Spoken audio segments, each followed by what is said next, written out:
दीपावली से अगले दिन गोवर्धन होता है, जिसे अन्नकूट भी बोला जाता है।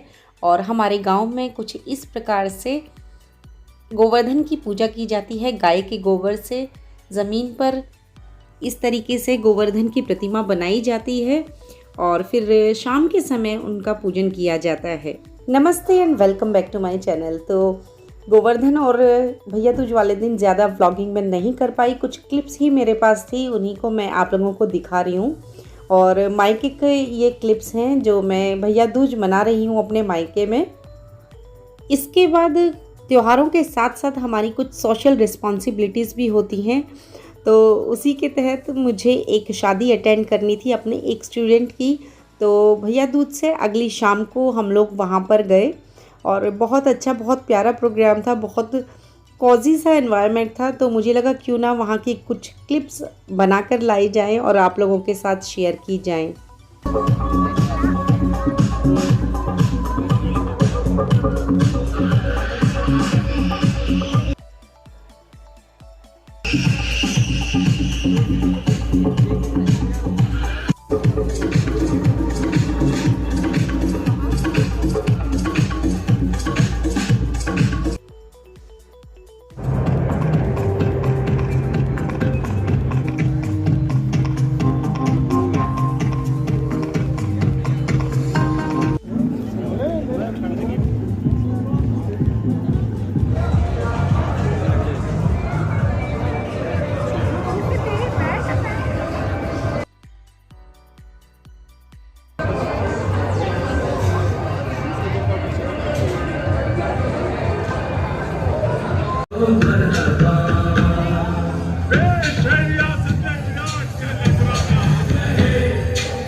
दीपावली एक ऐसा फेस्टिवल है जिसमें खूब दब के घर में मिठाइयाँ भी बनती हैं, मार्केट से भी आ जाती हैं, गिफ्ट्स में भी आती हैं। उसके अलावा पकवान भी खूब बनते हैं घर में रोज रोज।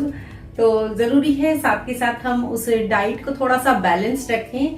और मिठाइयाँ और पकवान हैं वो तो अब भारत का कोई भी फेस्टिवल हो उसका एक बहुत ही इम्पोर्टेंट पार्ट होते हैं, तो उसको तो हम अवॉइड नहीं कर सकते। लेकिन साइड बाय साइड हम कुछ ऐसे प्रिकॉशंस ले सकते हैं कि एटलीस्ट जो डैमेज होता है इन सब चीजों को खाने के बाद बॉडी में, वो थोड़ा सा बैलेंस रहे, वो थोड़ा सा कंट्रोल में रहे। तो उसके लिए बहुत जरूरी है कि हम लोग अपना जो बाकी का खान पान है, जैसे कि पानी की क्वांटिटी थोड़ी ज्यादा कर दें, चाय थोड़ी कम कर दें, या फिर जो दूध वाली चाय हम पीते हैं या कॉफी हम पीते हैं उसकी जगह हर्बल टी या फिर लेमन टी कंज्यूम करें इन दिनों में। तो क्या होगा, जो हमारी इनटेक है शुगर का वो थोड़ा सा बैलेंस रहेगा। बाकी चीजों में हम चाय या दूध वगैरह में शुगर अवॉइड कर सकते हैं, क्योंकि मिठाइयों के द्वारा ऑलरेडी इतना ज्यादा शुगर कंटिन्यूअसली लगभग 10 दिन तक जाता ही रहता है बॉडी में। क्योंकि क्या है, त्योहारों से पहले ही मिठाइयां घर में आ चुकी होती हैं और त्योहार 5 दिन का तो ये त्योहार ही हो गया, और उसके बाद जो मिठाइयां घर में बच जाती हैं वो भी हम लोग ही खाते हैं। तो जरूरी है इन सब छोटी छोटी चीजों को हम अपनी डाइट में इंक्लूड करें। जैसे कि फल हैं वो बहुत ज्यादा अपनी डाइट में हम इंक्लूड करें इन डेज में। उसके अलावा जो हरी सब्जियां हैं या सैलेड है, मतलब एक तरीके से रफेज वाला जो भी सामान होता है जिससे कि हमारा जो डाइजेशन है वो ठीक रहे। तो ये छोटी छोटी चीजें हैं जिनका अगर हम ध्यान रखेंगे तो जो डैमेज इन सब चीजों से, जैसे कि फ्राइड फूड या फिर शुगर से हमारी बॉडी को होता है, वो थोड़ा सा कम हो जाएगा, बैलेंस हो जाएगा। इसके अलावा हमें अपनी डाइट में नींबू भी किसी ना किसी तरीके से इंक्लूड ज़रूर करना चाहिए। नींबू है एक बहुत अच्छा इम्यूनिटी बूस्टर है, साथ के साथ हमारी बॉडी के पीएच लेवल को भी बैलेंस रखता है। और सबसे अच्छी बात है, हमारी बॉडी से जिस भी तरीके के टॉक्सिन्स होते हैं उनको फ्लश आउट करने के काम आता है। तो जिस भी तरीके से आप लोग नींबू को पीना चाहें आप उस तरीके से पी सकते हैं। हमारा डाइजेशन सिस्टम बहुत अच्छा रहता है। उसके अलावा इंटरनल किसी भी तरीके का इन्फेक्शन होता है उसको भी लेमन क्योर करता है।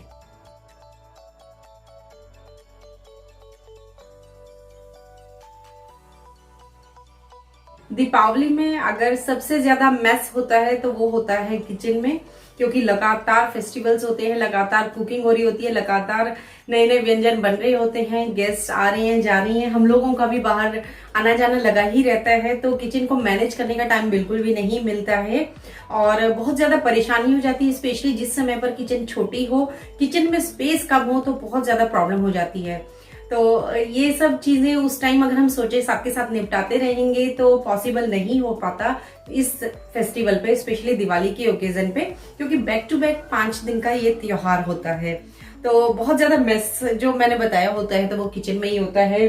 किसी भी तरीके का कोई भी सामान, जैसे इस तरीके के खिलौने वगैरह जो मीठे होते हैं या पूजा में जो सामान यूज होता है, उसके बाद भैया दूज होती है तो इस तरीके से गोले वगैरह भी काफी इकट्ठे हो जाते हैं और मिठाइयां तो साथ में इकट्ठी होती हैं, अलग अलग तरीके की बहुत सारे बॉक्सेस इकट्ठे हो जाते हैं मिठाइयों के। तो उसके लिए मैं क्या करती हूँ फिर, क्योंकि अगर अलग अलग बॉक्सेस में थोड़ी थोड़ी थोड़ी मिठाई हर एक जगह बची हुई होती है तो वो बहुत ज्यादा स्पेस लेने लगती है। तो किचन को ऑर्गेनाइज करने के साथ साथ फ्रिज को भी ऑर्गेनाइज रखना है, तो उसके लिए क्या करती हूँ मैं, इस तरीके से जो डब्बे होते हैं उनको मैं खाली कर लेती हूँ, एम्प्टी कर लेती हूँ। और क्योंकि इस तरीके से अगर मैं एक के ऊपर एक बॉक्स रख कर और इनको अगर मैं रखने लगी फ्रिज में या बाहर कहीं भी, तो बहुत ज्यादा स्पेस लेते हैं, क्योंकि 2 पीस 4 पीस 6 पीस इस तरीके से बचे होते हैं। तो उनको मैं क्या करती हूँ, इस तरीके से अलग अलग इस तरीके से मैं उनको पैक करके रख लेती हूँ एक ही जगह पर। तो इससे क्या होता है, बहुत कम स्पेस लगेगा और क्योंकि दूध की बनी जो मिठाइयां होती है स्पेशली, तो उनको तो फिर फ्रिज में रखना कंपलसरी हो जाता है, अगले 1 से 2 दिन में यूज करना भी उन्हें जरूरी होता है। तो जो दूध से बनी मिठाइयां हैं उनको तो रखना ही है फ्रिज में। तो इस तरीके से वो भी घर में आपके पास अवेलेबल है, तो उनको मिठाइयों को क्या करें, इस तरीके से एक जगह समेट कर रख दें, तो उससे हमारा स्पेस भी कम लगेगा और हमें भी पता रहेगा, बच्चों को भी पता रहेगा कि अब घर में कौन सी मिठाई कितनी बची है और स्पेशली दूध से बनी कौन सी मिठाई है, मतलब पहले खत्म करने वाली कौन सी मिठाई अब घर में बची है। उसके अलावा इस तरीके का जो सामान मैंने बताया है, इन सबको जो भी गोले कुंजे होते हैं, इन सबको भी अरेंज करके रखना है। तो ये काम भी एक अपने आप में बहुत बड़ा टास्क है। तो बस इन सब चीजों को अब मुझे मैनेज करना है और उसके बाद धीरे धीरे जैसे जैसे काम को मैं आगे बढ़ाऊंगी तो आपके साथ शेयर करती रहूंगी कि क्या क्या मैंने दीपावली, आफ्टर दीपावली मैंने कौन कौन से काम किए हैं।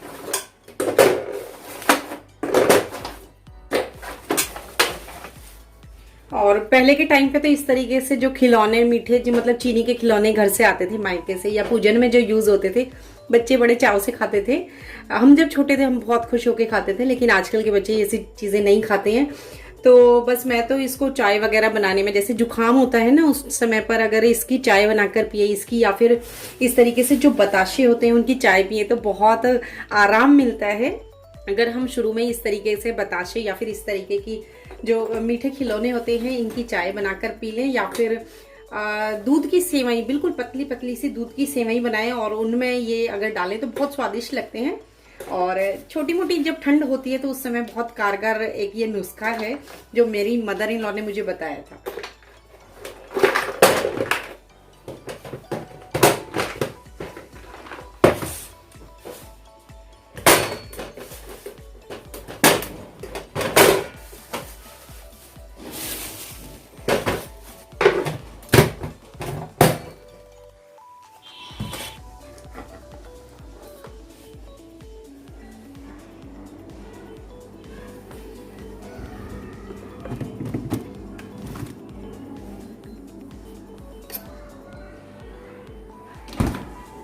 और त्योहारों के दिनों में शायद ही कोई दिन ऐसा जाता होगा जिस दिन के कढ़ाई घर में ना चढ़ती हो। कभी मीठे पुए बनने होते हैं प्रसाद के लिए, या फिर खाने के लिए पूड़ी या कचौड़ी, कोई मेहमान आ जाते हैं तो पकौड़े या ऐसा कुछ ना कुछ बनता ही रहता है डेली। तो इस तरीके से कढ़ाई है उसमें से तेल खत्म ही नहीं होता, रोज यूज होता है। तो बस अब इस तरीके से अब इसको खाली करके रख देते हैं और इस तेल को यूज कर लेंगे अब अगले 2 से 3 दिन में सब्जी वगैरह छोंकने के लिए। तो इसको मैं ऐसे ही करती हूँ हमेशा, कभी भी कढ़ाई का तेल होता है उसको साथ के साथ इस तरीके से छान कर और एक कंटेनर में डाल लेती हूँ और इस तेल को अब मैं बाहर नहीं छोड़ूंगी एक भी दिन के लिए। इसको एज इट इज मैं फ्रिज में स्टोर करके रखूंगी और जब भी मुझे सब्जी वगैरह छोंकने के लिए जरूरत होगी इसको मैं फ्रिज से निकालूंगी, यूज करूंगी और वापस से फ्रिज में रख दूंगी। तो बहुत ज्यादा नहीं है, इतना तेल है कढ़ाई वाला, तो इसको अगले 2 से 3 दिन में यूज कर लेंगे। इसके अलावा क्या है, क्योंकि गेस्ट वगैरह आते जाते रहते हैं घर में, तो ट्रे या फिर सर्विंग के लिए जो बर्तन हैं वो इकट्ठे होते चले जाते हैं किचन में। और बस अब इनको मुझे तो उठाकर रखना ही पड़ेगा बाहर कैबिनेट में, क्योंकि मेरी किचन बहुत छोटी है। तो इस सब चीजों के लिए मैंने बाहर अलग से स्पेस बनाया हुआ है। तो इस तरीके के जो भी सर्विंग के सामान हैं वो सारे के सारे मैं वहीं पर स्टोर करती हूँ। तो बस अब इनको मैं रख देती हूँ और फिर जब कभी भी जरूरत होगी तो वहीं बाहर से ही निकाल कर मैं इन्हें लेकर के आऊंगी। दीपावली के समय घर में ढेरों काम होते हैं, तो उस समय किचन को डीप क्लीन करने का उतना ज़्यादा समय नहीं मिल पाता है, बस ज़रूरी काम ही हो पाते हैं। तो अब तो त्योहार निपट गए हैं, बस उसके बाद इस तरीके से मैं किचन को डीप क्लीन कर लेती हूँ, डीग्रीस कर लेती हूँ। ज़्यादातर चीज़ों को, स्पेशली चिमनी है या फिर जो काउंटर टॉप है, उनको साफ़ करना बहुत ज़रूरी है, क्योंकि लगातार ऑयली फूड बन ही रहा होता है घर में।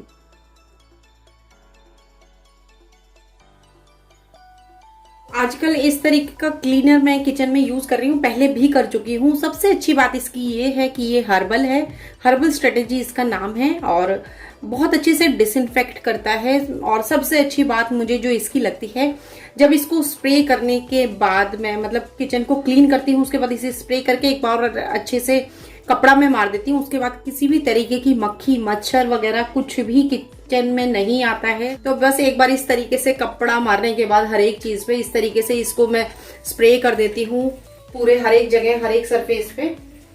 और ध्यान रखें कोई भी खाने का आइटम खुला ना रहे। इस तरीके से इसको स्प्रे किया और सेम वही डस्टर जिससे कि पहले मैंने किचन को क्लीन किया था, वही थोड़ा सा वेट है ये, इसी की हेल्प से मैं एक बार और अच्छे से इन सब चीजों को साफ कर दूंगी। इससे क्या होगा, जो चीजें हैं वो तो चमक ही जाएंगी, साफ हो जाएंगी, डिसइंफेक्ट भी होंगी और उसके अलावा एक तरीके से जो भी छोटे मोटे इंसेक्ट्स होते हैं वो भी सभी चीजें दूर रहेंगी। और इसकी स्मेल ऐसी है जो बहुत सूदिंग है, खराब नहीं लगती बिल्कुल भी। और उसके अलावा कॉकरोच, चींटी या फिर जैसे कि मैंने बताया किसी भी तरीके की जो फ्लाइज वगैरह है वो सभी की सभी दूर रहती हैं।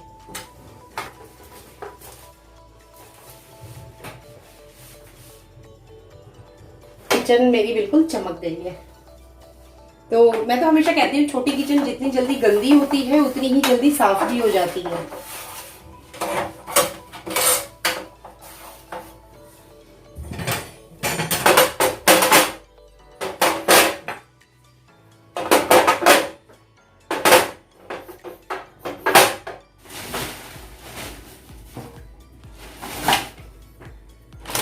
ये बॉक्सेस तो ऐसे हैं, ये तो साफ होकर यूज भी हो जाएंगे। कोई भी सामान वगैरह, ज्वेलरी या कुछ भी सामान स्टोर करना हो वो इसमें हम कर सकते हैं।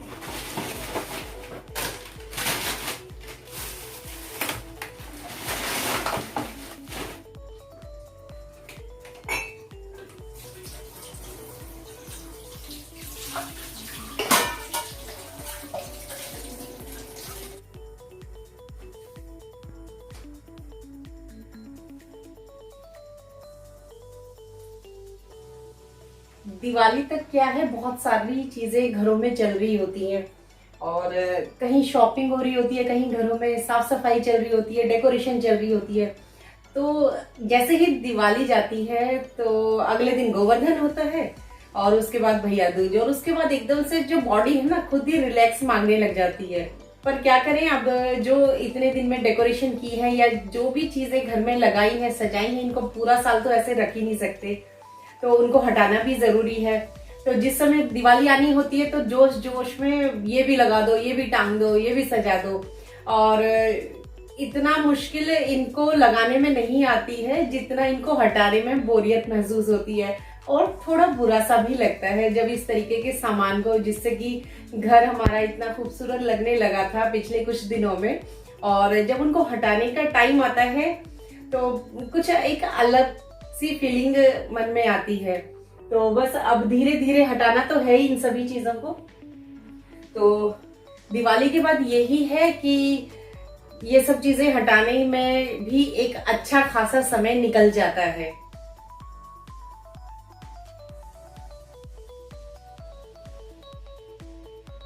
और इस तरीके की जो लाइट्स होती है इनको मैनेज करना तो बहुत ही मुश्किल हो जाता है। कॉपर वायर है, बहुत पतली सी वायर होती है, तो बस मैं तो इनको यूज करती हूँ और इस तरीके से वापस से लपेट के और फिर एक डब्बी में डाल के रख देती हूँ।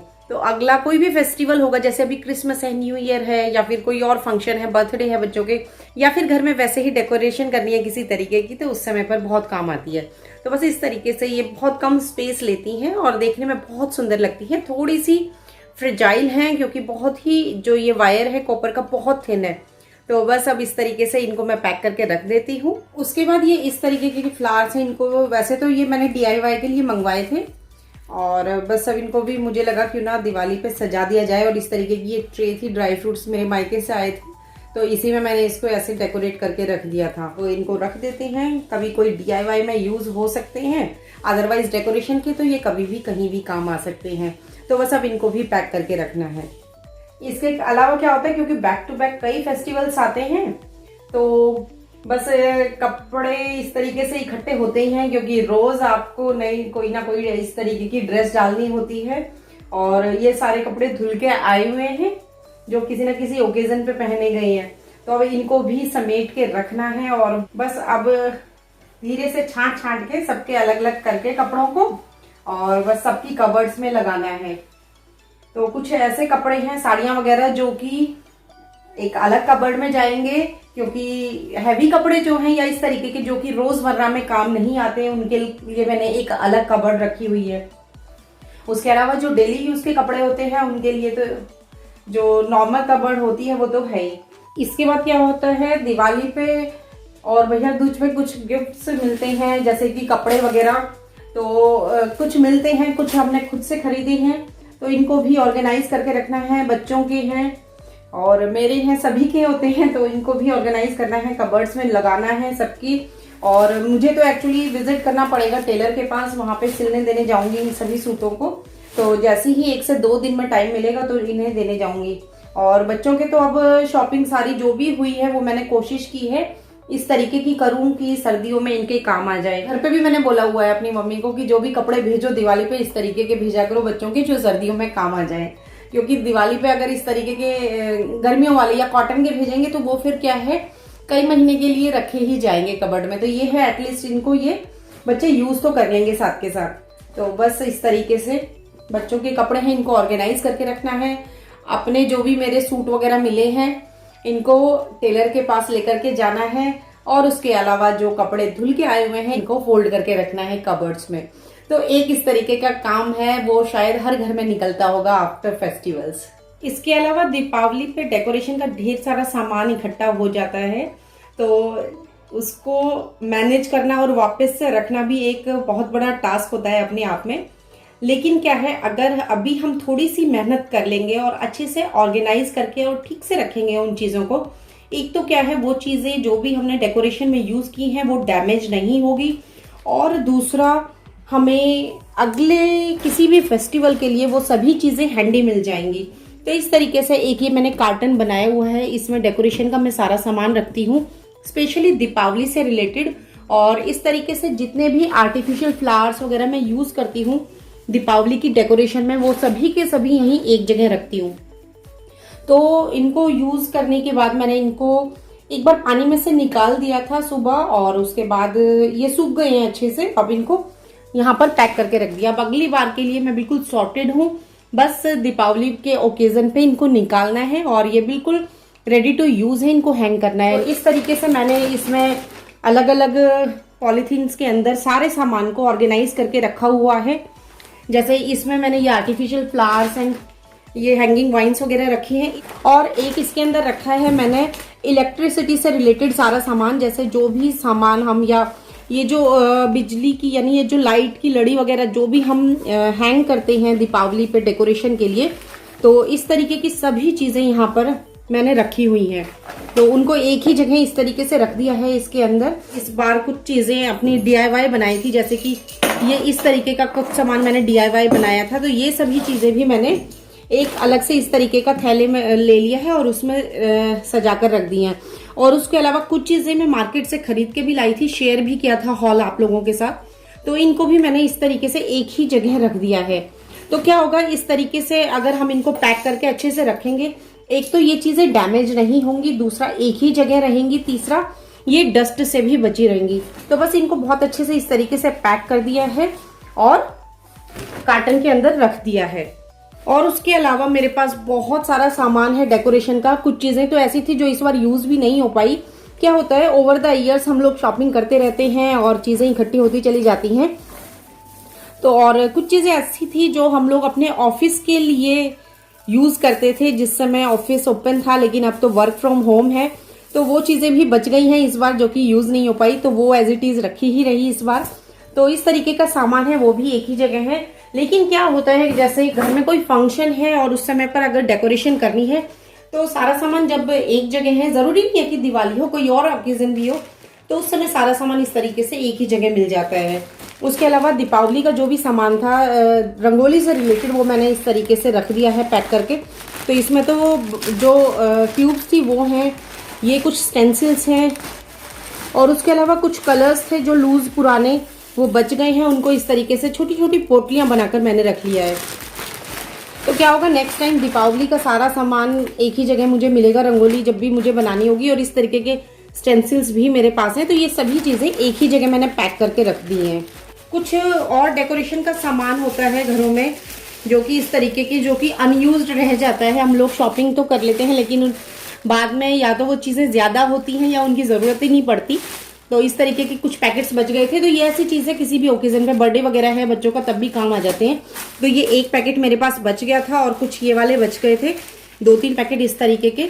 तो ऐसे ही छुटपुट सामान बच गया था। उसके अलावा कुछ ऐसी शुभ दीपावली हैं जो बिल्कुल अभी अच्छी कंडीशन में है और इनको हम यूज कर सकते हैं, और बहुत महंगी आती है। तो मेन गेट के लिए हम नहीं खरीद सकते हैं, लेकिन कुछ जगहों पर इस तरीके की जो शुभ दीपावली है वो हम लगा सकते हैं नेक्स्ट ईयर भी। तो इनको भी मैंने पैक करके रख दिया है।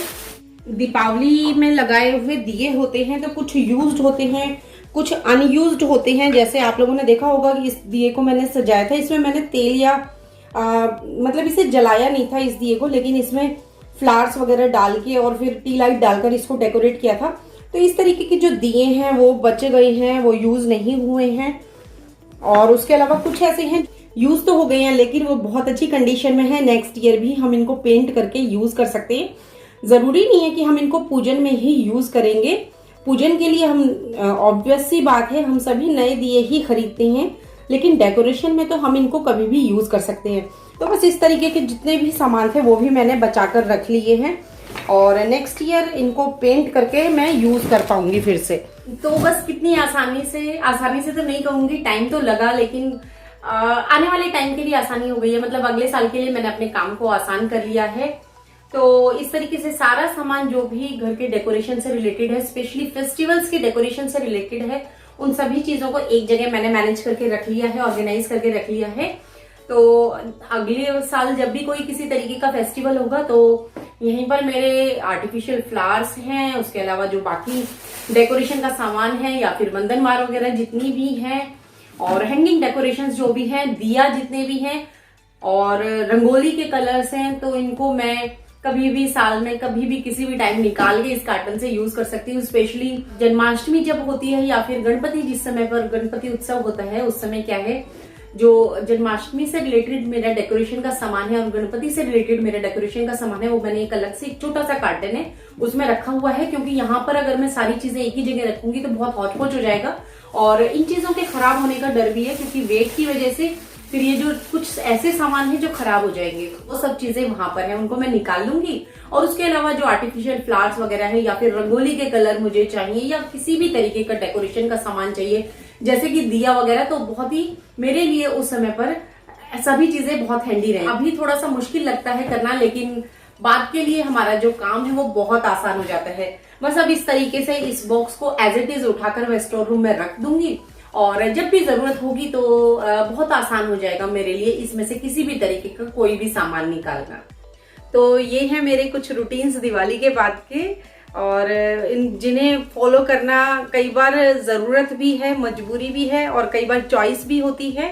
तो ये कुछ स्टेप्स होते हैं जिनको मैं फॉलो करती हूँ हर दीपावली। इससे क्या होता है, मेरे जो फेस्टिवल्स हैं या दीपावली है वो बहुत अच्छी बीतती है। उसके अलावा बहुत ज़्यादा बर्डन किसी भी तरीके का नहीं आता है, क्योंकि इस बार जो मैंने तैयारियां करके रखी हैं फेस्टिवल खत्म होने के बाद, तो जब अगली बार फेस्टिवल स्टार्ट होंगे तो मेरे लिए बहुत आसान हो जाएगा वो सारी चीज़ों को इकट्ठा करना। तो हमारे जो फेस्टिवल्स हैं वो बहुत अच्छे से जाएंगे और आई होप कि आपकी जो दीपावली है वो बहुत अच्छी रही होगी, आपकी भैया दूज, आपका गोवर्धन बहुत अच्छे से बीता होगा।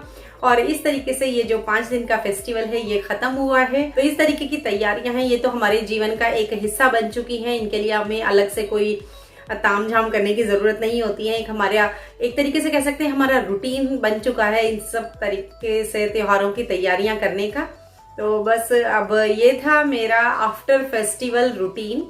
और इसके अलावा भी अगर आप लोग कुछ और स्टेप्स फॉलो करते हैं या कोई और रूटीन है किसी भी तरीके से जुड़ा हुआ, तो जरूर कमेंट बॉक्स में आप शेयर कर सकते हैं। उसके अलावा अपना फीडबैक जरूर दें।